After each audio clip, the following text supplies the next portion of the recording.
நேரத்தை வீணாக்காம நம்ம நேரடியா இன்னைக்கு விஷயத்துக்குள்ள போயிடலாம். இந்த ஆழமான அலசலுக்கு உங்களை அன்போடு வரவேற்கிறோம். ஆமா.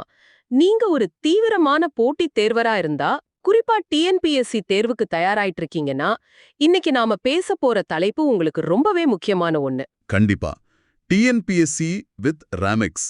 அதாவது நம்ம ராமெக்ஸ் வழங்கியிருக்கக்கூடிய மிக துல்லியமான குறிப்புகளை வச்சு 8ஆம் வகுப்பு பழைய சமச்சீர் தமிழ் புத்தகத்துல இருக்கிற தமிழ் வளர்த்த சான்றோர்கள் அப்படிங்கிற பகுதியைத்தான் நம்ம முழுமையா அலசப் போறோம். ம். இது வெறும் தேர்வுக்கு மனப்பாடம் செய்ய வேண்டிய ஒரு பட்டியல் கிடையாது. இந்த ஆழமான அலசல ஒரு கதையா, ஒரு வரலாறா நீங்க அணுகணும் அப்படிங்கறது தான் ஆசிரியர்களா எங்களுடைய நோக்கம். சரியா சொன்னீங்க. வீரமாமுனிவர், குணங்குடி மஸ்தான் சாகிபு, ஆறுமுக நாவலர் அப்படின்னு முற்றிலும் மாறுபட்ட பின்னணிகள்ல இருந்து தமிழுக்கு மகுடம் சூட்டிய மாமனிதர்களை பத்தி நாம தெரிஞ்சுக்க போறோம். ஒவ்வொரு பெயருக்கும், ஒவ்வொரு ஆண்டுக்கும் பின்னாடி ஒரு பெரிய சுவாரஸ்யமான பின்னணி இருக்கு. அத நீங்க புரிஞ்சுகிட்டா, எக்ஸாம்ல எந்த கேள்வி வந்தாலும் உங்களால ரொம்ப ஈஸியா விடையளிக்க முடியும். அதுதான் மிக முக்கியம். நம்ம ராமேக்ஸ் குறிப்புகளை புரட்டி பார்த்தப்போ எனக்கு ரொம்ப ஆச்சரியமா இருந்துச்சு. எந்த ஒரு சின்ன தகவலையும் விடாம அப்படியே வரிசை கிரமமா மிக நேர்த்தியா தொகுத்திருக்காங்க. ஆமா. நாம பாடத்துக்குள்ள போறதுக்கு முன்னாடி, இந்த தமிழ் இலக்கிய உலகத்துல ஒரு பெரும் பாய்ச்சலை ஏற்படுத்தின 6 ஆளுமைகளையும் அவங்க கோலோச்சிய துறைகளையும் பத்தி ஒரு சின்ன அறிமுகத்தை பார்த்துடலாம். ஓ, அந்த பொறுத்துக பகுதி தானே டிஎன்பிஎஸ்சி தேர்வுகள்ல அடிக்கடி கேட்கப்படுற அந்த 6 ஜோடிகள். இதை நம்ம கொஞ்சம் விரிவா பேசிடலாம். நீங்க நோட் பண்ணிக்கோங்க. தாராளமா. மொழி அப்படிங்கிறது ஒரு தேக்கம் கிடையாது. அது ஓடுற நதி மாதிரி. அந்த நதிய வெவ்வேறு திசைகள்ல திருப்பின பெருமை இந்த 6 பேருக்கு உண்டு. முதல்ல பாத்தீங்கன்னா புதுக்கவிதை. புதுக்கவிதைனானே பாரதியார் தான். ஏன் பாரதியார் புதுக்கவிதையோட இணைக்கிறோம் தெரியுமா? அவருக்கு முன்பு வரைக்கும் கவிதை அப்படிங்கிறது இலக்கண கட்டுகளுக்குள்ள பண்டிதர்களுக்கு மட்டுமே புரியும் மொழியில இருந்துச்சு. அதான் அத உடைச்சு பாமரனுக்கும் புரியும் எளிய வார்த்தைகள்ல புதுக்கவிதைக்கு வித்துட்டவர் அவர்தான். அடுத்து பாத்தீங்கன்னா சமுதாய புரட்சி. இதனாலே பாரதிதாசனார் தான் நம்ம நினைவுக்கு வரணும். ஆமா, அவருடைய கவிதைகளை படிக்கும்போதே ஒரு வேகம் பிறக்கும். சாதி ஒழிப்பு, பெண் விடுதலை, மூட நம்பிக்கை ஒழிப்பு அப்படின்னு சமுதாயத்துல இருந்த பல இருண்ட பக்கங்களுக்கு எதிரா தன்னுடைய பேனாவையே ஒரு ஆயுதமா பயன்படுத்தினவர் அவர். உண்மைதான். அதனால சமுதாய புரட்சிக்கும் பாரதிதாசனாருக்கும் உள்ள தொடர்பு ரொம்ப ஆழமானது. அடுத்ததா பொது உடைமை. இந்த வார்த்தையை கேட்ட உடனே திரு வி கல்யாண சுந்தரனார், அதாவது திரு வி.க. அவங்க பேர் தான் உங்களுக்கு நினைவுக்கு வரணும். இலக்கியம் வெறும் பக்தி, காதலோடு நின்னுட்டு இருந்த காலத்துல தொழிலாளர் உரிமைகள், மார்க்சிய சிந்தனைகள், பொது உடைமை இது எல்லாத்தையும் தமிழ் இலக்கியத்துக்குள்ள மிக அழகா கொண்டு வந்தவர் திரு வி.க. அடுத்து எனக்கு ரொம்ப பிடிச்ச இன்னொரு ஆளுமை, தனித்தமிழ் இயக்கத்தின் தந்தை என போற்றப்படும் மறைமலையடிகள். தனித்தமிழ் அப்படின்னாலே மறைமலையடிகள் தான். ஆமா, நாம பேசும்போதோ எழுதும்போதோ பிற மொழிச் சொற்கள் கலக்காம தூய தமிழ் சொற்களை மட்டுமே பயன்படுத்தணும் அப்படிங்கிற விழிப்புணர்வை ஏற்படுத்தினவர் அவர். அடுத்து பேச்சுக்கலை அப்படின்னு வரும்போது அறிஞர் அண்ணாதுரையை நம்ம தவிர்த்திடவே முடியாது. மேடை பேச்சுக்குன்னே ஒரு புதிய இலக்கணத்தையே உருவாக்குனவர் அவரு. அடுக்குமொழி, எதுகை மோனை அப்படின்னு அவர் பேசத் தொடங்குனா கூட்டமே மந்திரக்கட்டுக்கு அடங்குன மாதிரி கேட்கும். பேச்சுக்கலை மூலமாவே ஒரு பெரிய அரசியல் மாற்றத்தை ஏற்படுத்த முடியும்னு நிரூபிச்சவர் அறிஞர் அண்ணா. இறுதியா இந்த 6 பேர்ல நாம பார்க்க வேண்டியது சிறுகதை மன்னனான புதுமை பித்தன் அவங்கள. சிறுகதை அப்படிங்கிற இலக்கிய வடிவத்தை தமிழ்ல உலகத்தரத்துக்கு கொண்டு போனவர் இவர்தான். மனித மனங்களோட ஆழத்தையும் சமுதாயத்தோட வறுமையையும் மிகச் சுருக்கமா கூர்மையா சொல்றதுல புதுமை பித்தனுக்கு நிகர் அவரேதான். ஆக இது வெறும் பொறுத்துக்க கேள்வியா மட்டும் பார்க்காதீங்க.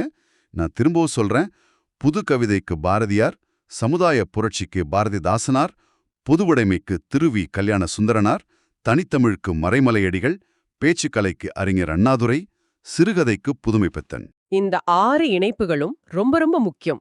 இத உங்க மனசுல ஆழமா பதிய வச்சுக்கோங்க.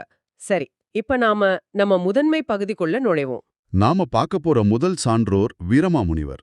இவரோட காலம் பாத்தீங்கன்னா 1680 முதல் 1747 வரை.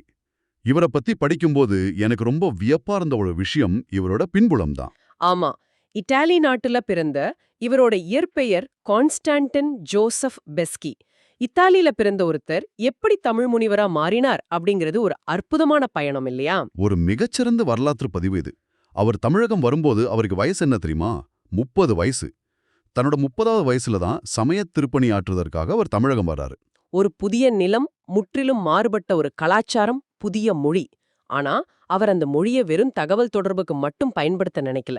அந்த மொழியோட ஆன்மாவை புரிஞ்சிக்க நினைச்சார். அந்த ஈடுபாடு தான் அவருடைய பெயரையே மாத்தச் செஞ்சிருக்கு. கான்ஸ்டான்டின் அப்படிங்கிற இத்தாலிய சொல்லுக்கு தைரியம் அப்படின்னு பொருள்.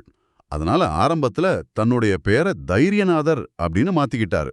ஆனா அதுக்கப்புறம் அதுலயும் வளமொழி கலந்திருக்கத உணர்ந்து அது தூய தனித்தமிழாக்கி வீரமாமுனிவர் அப்படின்னு சூட்டிக்கிட்டார். பேர்ல கூட பிற மொழி கலக்க கூடாதுன்னு ஒரு வெளிநாட்டவர் நினைச்சது எவ்ளோ நெகிழ்ச்சியான விஷயம். அது மட்டுமில்ல, அவருடைய மொழி புலமைய பாருங்க. அவர் ஏற்கனவே ஆங்கிலம், எபிரேயம், கிரேக்கம் ஆகிய மொழிகள்ல சிறந்த புலமை பெற்றிருந்தார். தமிழகம் வந்த பிறகு தமிழை மிக ஆழமா கத்துக்கிட்டதோட மட்டுமில்லாம தெலுங்கு, வடமொழி ஆகியவற்றையும் கத்துத் தேர்ந்தார். பல மொழிகளை அறிஞ்சிருந்ததால தான் அவரால தமிழுக்கு ஒரு மிகப்பெரிய தொண்டை செய்ய முடிஞ்சது. நீங்க எக்ஸாம்க்கு முக்கியமா நோட் பண்ண வேண்டியது அவருடைய சதுரகராதி. தமிழ் முதலாக ஒரு அகரமுதலிய, அதாவது அகராதியை வெளியிட்டவர் வீரமாமுனிவர் தான். அவருக்கு முன்பு வரைக்கும் தமிழ்ல கடினமான சொற்களுக்கு பொருள் தேடணும்னா நிகண்டு போன்ற செய்யுள் வடிவ நூல்களை தான் நாட வேண்டியிருந்தது. அது சாதாரண மக்களுக்கு புரியாது. அகராதி அப்படிங்கிற ஒரு நவீன வடிவத்தை கொண்டு வந்தவர் இவர்தான். சதுரகராதி எவ்ளோ முக்கியமோ அதை விட மிக முக்கியமானது அவருடைய எழுத்துச் சீர்திருத்தம். இத கொஞ்சம் விரிவா புரிஞ்சுக்குவோம். அந்த காலத்துல ஓலைச்சுவடிகள்ல எழுதும்போது புள்ளி வைப்பதும் கிடையாது, குறில் நெடில் வேறுபாடும் தெளிவா இருக்காது. ஆமா, ஏ அப்படிங்கிறதுக்கும் ஏ அப்படிங்கிறதுக்கும் ஒரே எழுத்து தான். ஓ என்பதற்கும் ஓ என்பதற்கும் ஒரே எழுத்து தான். இதை படிச்சு புரிஞ்சுக்கிறது எவ்ளோ கஷ்டம்னு யோசிச்சு பாருங்க. இந்த வரி வடிவத்தை திருத்தி இன்னைக்கு நாம பயன்படுத்துற தெளிவான எழுத்து முறைக்கு ஒரு மாபெரும் சீர்திருத்தத்தை கொண்டு வந்தவர் வீரமாமுனிவர். எழுத்து சீர்திருத்தம் அப்படின்னாலே வீரமாமுனிவர் தான் நமக்கு நினைவு வரணும். உண்மையிலேயே அது ஒரு மாபெரும் புரட்சி தான். சரி, அவருடைய இலக்கிய படைப்புகளை பத்தி பாப்போம். ஒவ்வொரு நூலோட வகையையும் சரியா நினைவுல வச்சுக்கணும். முதல்ல அவருடைய கிறிஸ்தவ காப்பியம் எதுன்னு பார்த்தா அது தேம்பாவணி. இயேசு கிறிஸ்துவோட வளர்ப்பு தந்தையான சூசையப்பர பாட்டுடை தலைவனாக கொண்டு பாடப்பட்ட ஒரு அற்புதமான காப்பியம் இது. கிறிஸ்தவ கருப்பொருள தமிழ் மரபான காப்பிய இலக்கணத்தோட இணைச்சு எழுதியிருப்பார். அடுத்ததா அவருடைய இலக்கண நூல், அது தொன்னூல் விளக்கம். எழுத்து, சொல், பொருள், யாப்பு, அணி ஆகிய 5 இலக்கணங்களையும் விளக்கும் ஒரு விரிவான நூல் இது. இந்த தொன்னூல் விளக்கத்தை குட்டி தொல்காப்பியம் அப்படின்னும் சில இடங்கள்ல குறிப்பிடுவாங்க. அது தவிர அவர் சிற்றிலக்கியங்கள் பலவற்றையும் இயற்றியுள்ளார். குறிப்பா கலம்பகம் மற்றும் அம்மானை. கலம்பகம் அப்படிங்கிறது பலவிதமான உணர்ச்சிகளையும் பல வகையான பாக்களையும் கலந்து எழுதுற ஒரு சிக்கலான இலக்கிய வடிவம். அம்மானே அப்படிங்கிறது பெண்கள் விளையாடும்போது பாடும் ஒரு வகையான பாடல். ஒரு வெளிநாட்டவர் தமிழ் மரபோட இந்த ஆழமான இலக்கிய வடிவங்களை கத்துக்கிட்டு அதுல நூல்களை படைச்சிருக்கார் அப்படிங்கிறது சாதாரண விஷயம் அல்ல. அதேபோல தமிழோட முதல் நகைச்சுவை உரைநடை நூல் அப்படின்னு சொல்லக்கூடிய பரமார்த்த குரு கதை எழுதியதும் அவர்தான். இது ஒரு மிகச்சிறந்த நையாண்டி நூல். தேம்பாவணி என்ற காப்பியம், தொன்னூல் விளக்கம் என்ற இலக்கணம், கலம்பகம் மற்றும் அம்மானை போன்ற சிற்றிலக்கியங்கள், பரமார்த்த குரு கதை என்ற நகைச்சுவை நூல், ஒரு மனிதர் எத்தனை பரிமாணங்கள்ல தமிழ் தொண்டாற்றியிருக்காரு. இதெல்லாம் பார்த்து வியந்து போய் தான் சொல்லின் செல்வர் ராப்பி சேதுப்பிள்ளை அவங்க வீரமாமுனிவருக்கு ஒரு அற்புதமான புகழாரத்தை சூட்டியிருக்காரு. அந்த வரிகளை நான் சொல்றேன், கவனமா கேட்டுக்கோங்க. தேம்பாவணி காவலூர் கலம்பகம் கதம்ப மாலையாக காட்சியளிக்கின்றது. தொன்னூல் பொன்னூலாக இலங்குகின்றது. சதுரகராதி முத்தாரமாக மிளிர்கின்றது. வீரமாமுனிவர் தமிழ் முனிவர்களுள் ஒருவராக விளங்குகின்றார். எவ்ளோ ஆழமான உவமைகள் பாருங்க. தேம்பாவணியையும் கலம்பகத்தையும் பல மலர்கள் சேர்ந்த கதம்ப மாலையா வர்ணிக்கிறார். தொன்னூல் விளக்கத்தை ஒரு பொன் நூலாகவும் சதுரகராதியை ஒரு முத்தாரமாகவும் சொல்றார். இந்த வரிகளை கொடுத்து இது யாருடைய கூற்று அப்படின்னு தேர்வுல கேட்கலாம். சொல்லின் செல்வர் ராப்பி சேதுப்பிள்ளை அவங்க வீரமாமுனிவரை பத்தி சொன்னது இது அப்படிங்கறத நீங்க தெளிவா பதிவு செஞ்சுக்கணும். இத்தாலியிலிருந்து வந்த ஒரு மாமனிதரோட பயணத்தை பார்த்தோம். அடுத்ததா நாம சந்திக்க போற ஆளுமை முற்றிலும் ஒரு வித்தியாசமான பின்புலத்தை கொண்டவர். இஸ்லாமிய மரபில் தோன்றி தமிழ் சித்தரா வாழ்ந்த குணங்குடி மஸ்தான் சாகிப் அவங்கள பத்தி தெரிஞ்சுக்க போறோம். இவருடைய காலம் 1888 முதல் 1835 வரை. குணங்குடி மஸ்தான் சாகிபு அப்படின்னு சொன்ன உடனேயே அவருக்கு வழங்கப்படும் புகழாரமான மாதவஞ்சேர் மேலோர் வழுத்தும் குணங்குடியான் அப்படிங்கிற வரிகள் நினைவுக்கு வரணும். இவருடைய இயற்பெயர் சுல்தான் அப்துல் காதிர். இளமை பருவத்திலேயே உலக ஆசைகள் அனைத்தையும் துறந்து ஒரு முற்றும் துறந்த துறவியா ஒரு சித்தரா வாழ்ந்தவர் இவர். இஸ்லாமிய தத்துவத்தையும் தமிழ்ச் சித்த மரபையும் ஒன்றிணைத்த ஒரு அற்புதமான புள்ளி இவர். இவருடைய தவ வாழ்க்கை ரொம்ப சுவாரஸ்யமானது. ஆமா, அவர் தவம் செய்த இடங்கள் எக்ஸாமுக்கு ரொம்ப முக்கியம். சதுரகிரி, புறாமலை மற்றும் நாகமலை ஆகிய மலைகள்ல அவர் கடுந்தவம் புரிந்தார். இதுல நீங்க குறிப்பா நினைவில வச்சுக்க வேண்டியது அவர் தனித்திருந்து ஞானம் பெற்ற மலை நாகமலை அப்படிங்கிறது தான். தேர்வுகள்ல இந்த மூன்றும் கொடுக்கப்பட்டு அவர் ஞானம் பெற்ற இடம் எதுன்னு கேட்கப்படும் போது நீங்க நாகமலை அப்படிங்கறத சரியா தேர்ந்தெடுக்கணும். சரி, இவர் ஏன் கவிதைகள் எழுத ஆரம்பிச்சார் தெரியுமா? அவர் தாயுமானவரோட பாடல்களால் பெரிதும் ஈர்க்கப்பட்டார். தாயுமானவர் எழுதிய பராபரக் கண்ணி எந்த அளவுக்கு புகழ் பெற்றதோ அதே ஓசைநயத்தோடு அதே ஆழத்தோடு பல இஸ்லாமிய பாடல்களை குணங்குடி மஸ்தான் சாஹிபு இயற்றினார். கண்ணி அப்படிங்கிறது 2 அடிகளால் பாடப்படும் ஒரு இனிமையான பாடல் வடிவம். அவர் இயற்றிய முக்கியமான நூல்களை, அதாவது அந்த கண்ணிகளை நாம வரிசைப்படுத்தலாம். பராபரக் கண்ணி, எக்காலக் கண்ணி, மனோன்மணிக் கண்ணி மற்றும் நந்தீஸ்வரக் கண்ணி, இந்த 4 நூல்களும் அவர் இயற்றிய மிக முக்கியமான படைப்புகள். ஆனா இந்த பாடல்கள் வெறும் ஓசைக்காகவோ அல்லது இலக்கிய நயத்துக்காகவோ மட்டும் எழுதப்பட்டவை அல்ல அப்படின்னு சான்றோர்கள் கூறுவாங்க. உண்மைதான். அவருடைய பாடல்களுக்குள்ள ஒரு மாபெரும் தத்துவ பயணம் இருக்கு.